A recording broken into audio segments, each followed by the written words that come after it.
కాలం ఉందా ఇది ఇక్కడ?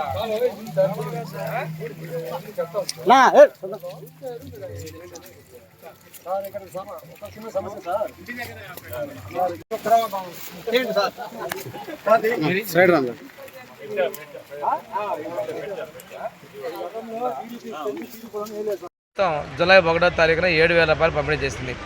పెన్షన్లు ప్రకటించినటువంటి తేదీ నుంచే 3 నెలల అరియర్స్ కూడా బకాయిలు కలిపి 7,000 ఇవ్వడం జరిగింది.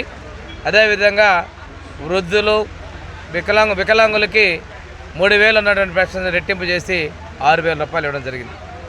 దీర్ఘకాలిక వ్యాధులు ఉన్నటువంటి వాళ్ళకి, మంచానికే పరిమితమైన వాళ్ళకి 15,000 రూపాయలు వాళ్ళకి ఇవ్వడం జరుగుతూ ఉంది. దీర్ఘకాలిక వ్యాధిగ్రస్తులు కూడా 10,000 రూపాయలు ఇవ్వడం జరుగుతూ ఉంది. ఈ భారతదేశ చరిత్రలో ఎన్నడూ లేనంత విధంగా ఇంత గొప్పగా పెన్షన్లు ఇస్తున్నటువంటి ప్రభుత్వం తెలుగుదేశం ప్రభుత్వం. ఎన్డీఏ అధీనంలో ఉన్నటువంటి ఈ ప్రభుత్వం తెలుగుదేశం, జనసేన, బీజేపీలో కలిసి ఉన్న ప్రభుత్వం మీకు తెలియజేస్తా ఉన్నాం. ఈరోజు ఒక్కసారి తీసుకుంటే రాష్ట్రంలో ఆర్థికంగా లోటు ఉంది.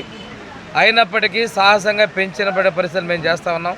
ఇదే కాదు, అభివృద్ధి సంక్షేమాన్ని ముందుకు తీసుకెళ్తున్నాం. ఇప్పుడే ఒక వికలాంగ సోదరుడు పెన్షన్ లబ్ధిదారు చెప్పాడు, ఇది మార్కాపురం జిల్లాని చేయాలన్నారు.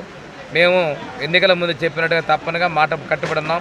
కొంతమంది ఇక్కడ చొక్కాలు చింపేసి మా జిల్లా ప్రకటించమన్నాడు. తర్వాత మా ముఖ్యమంత్రి వద్దంటే ఆగిపోయామన్నారు. అలాగేముండదు, తప్పకుండా చేస్తాం. ఆయన ఇంకొక మాట అడిగాడు, ఇక్కడ వెలుగొండ ప్రాజెక్టు పూర్తి చేయమన్నాడు. నేను అడిగా, గత ముఖ్యమంత్రి వచ్చి మీటింగ్ పెట్టి చేశాడు కదయ్యా అని అన్న. అవి బోగస్ అండి అన్నాడు.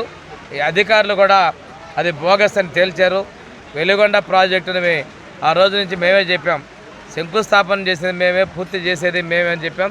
తప్పనిసరిగా మా ప్రభుత్వం ఈ రెండింటి కూడా పూర్తి చేసి తెలియజేసుకుంటూ ఈరోజు వస్తూ నేను హాస్టల్ విజిట్ కూడా చేశాను.